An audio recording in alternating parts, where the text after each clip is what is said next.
ಸಮಯದ ಅಭಾವ ಕೂಡ ಇದೆ. ಚುನಾವಣಾ ಸಂದರ್ಭ, ಯುದ್ಧದ ಸಂದರ್ಭ ಇದು.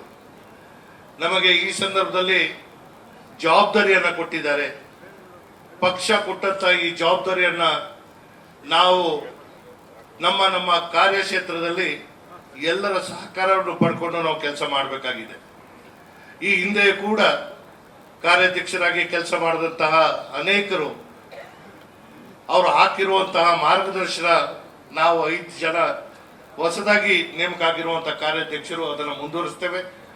ನಮ್ಮ ಮಧ್ಯೆ ಈ ಹಿಂದೆ ಕಾರ್ಯಾಧ್ಯಕ್ಷರಾಗಿದ್ದಂತಹ ಧ್ರುವನಾರಾಯಣರವರು ನಮ್ಮನ್ನು ಅಗಲಿದ್ದಾರೆ.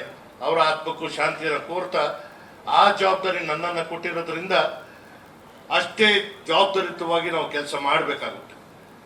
ಪಕ್ಷಕ್ಕೆ, ಕಾರ್ಯಕರ್ತರಿಗೆ ಮತಯಾಚನೆ ಮಾಡುವಂಥದ್ದಕ್ಕೆ ಯಾವುದೇ ಸಂಕೋಚ ಇರಬೇಕಾಗಿಲ್ಲ. ನಾವು ಕೊಟ್ಟಂತ ಮಾತು ಇವತ್ತು ಅನುಷ್ಠಾನ ಮಾಡಿದ್ದೇವೆ. ನಮ್ಮ ಕಾರ್ಯಕ್ರಮಗಳು ಪ್ರತಿಯೊಂದು ಮನೆ ಮುಟ್ಟಿದೆ. ಈಗ ಮನೆ ಮುಟ್ಟಿರೋದು ಸಾಲದು, ಮತದಾರರ ಮನವನ್ನು ಮುಟ್ಟಿ ನಾವು ಅದನ್ನ ನಮ್ಮ ಪಕ್ಷಕ್ಕೆ ಶಕ್ತಿ ತಂದುಕೊಡುವಂತ ಕೆಲಸ ಮಾಡಬೇಕಾಗಿದೆ. ಹಾಗಾಗಿ ನಮ್ಮ ಮೈಸೂರಲ್ಲಿ ಪ್ರಚಾರ ಕಾರ್ಯ ಪ್ರಾರಂಭ ಮಾಡಿದಂತಹ ಸಂದರ್ಭದಲ್ಲಿ ನಾವೊಂದು ಘೋಷಣೆಯನ್ನ ಕೊಟ್ಟಿದ್ವಿ.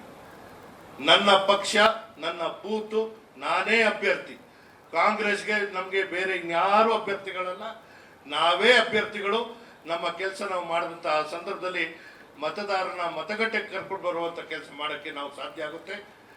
ಈ ಚುನಾವಣಾ ಸಂದರ್ಭದಲ್ಲಿ ನಮಗೆ ಕೊಟ್ಟಂತ ಅಧಿಕಾರ, ನಾವು ಅಧಿಕಾರ ಚಲಾಯಿಸಕ್ಕಲ್ಲ, ಕಾರ್ಯಕರ್ತರ ಮಧ್ಯದಲ್ಲಿ ನಾವು ಕಾರ್ಯಕರ್ತರಾಗಿ ನಿಮ್ಮ ಜೊತೆ ಕೆಲಸ ಮಾಡ್ತೇವೆ. ಈ ಪಕ್ಷಕ್ಕೆ ಒಂದು ಶಕ್ತಿ ತಂದುಕೊಡುವಂತ ಕೆಲಸ ಮಾಡೋಣ. ಯಾಕಂದ್ರೆ ನಾನು ನನ್ನ ರಾಜಕೀಯ ಜೀವನ ಒಂದು ರಾಜಕೀಯ ಹಿನ್ನೆಲೆ ಇರುವಂತ ಕುಟುಂಬದಿಂದ ಬಂದಿದ್ರು ಕೂಡ ವಿನಯ್ ಕುಮಾರ್ ಸೊರ್ಕೆ ಅವರ ಅಧ್ಯಕ್ಷರಾಗಿದ್ದಂಥ ಸಂದರ್ಭಕ್ಕೆ ನಾನು NSU ಇಂದ ಪ್ರಾರಂಭ ಮಾಡಿ, ನಂತರ ಸಲೀಂ ಅಹಮದ್ ರವರು ಅಧ್ಯಕ್ಷರಾಗಿದ್ದಂಥ ಸಂದರ್ಭಕ್ಕೆ ನಾನು ಪದಾಧಿಕಾರಿಯಾಗಿ ಕೆಲಸ ಮಾಡಿ, ಇವತ್ತು ಪಕ್ಷ ನನ್ನನ್ನು ಗುರುತಿಸಿ ಈ ಅವಕಾಶಗಳು ಕೊಟ್ಟು ರಾಜ್ಯದಲ್ಲಿ 6 ಬಾರಿ ಶಾಸಕರಾಗಿ, ಮಂತ್ರಿಯಾಗಿ ಸೇವೆ ಸಲ್ಲಿಸುವಂತ ಕೆಲಸ ಮಾಡ್ತಾ ಇದ್ದೆ.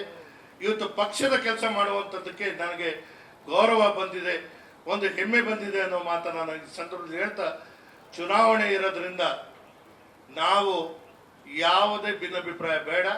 ನಮ್ಮ ಕರ್ತವ್ಯ, ನಮ್ಮ ಅಭ್ಯರ್ಥಿಗಳ ಗೆಲುವೇ ನಮಗೆ ಗೌರವ ತಂದು ಕೊಡುವಂತ ಕೆಲಸ ಮಾಡುತ್ತೆ ಅನ್ನೋ ಮಾತನ್ನು ಹೇಳ್ತಾ, ವೇದಿಕೆ ಮೇಲೆ ನನ್ನನ್ನು ಗುರುತಿಸಿ ನನಗೆ ಅವಕಾಶ ಮಾಡಿಕೊಟ್ಟಿದ್ದಕ್ಕೆ ನಾನು ನನ್ನ ಕೃತಜ್ಞತೆಯನ್ನು ಸಲ್ಲಿಸಿ ನನ್ನ ಮಾತಿಗೆ ವಿರಾಮ ಮಾಡ್ತೀನಿ. ನಮಸ್ಕಾರ. ನ್ಯೂಸ್ ಫಸ್ಟ್, ನಿರ್ಭೀತಿಯಿಂದ ನಿಮ್ಮ ಪರವಾಗಿ.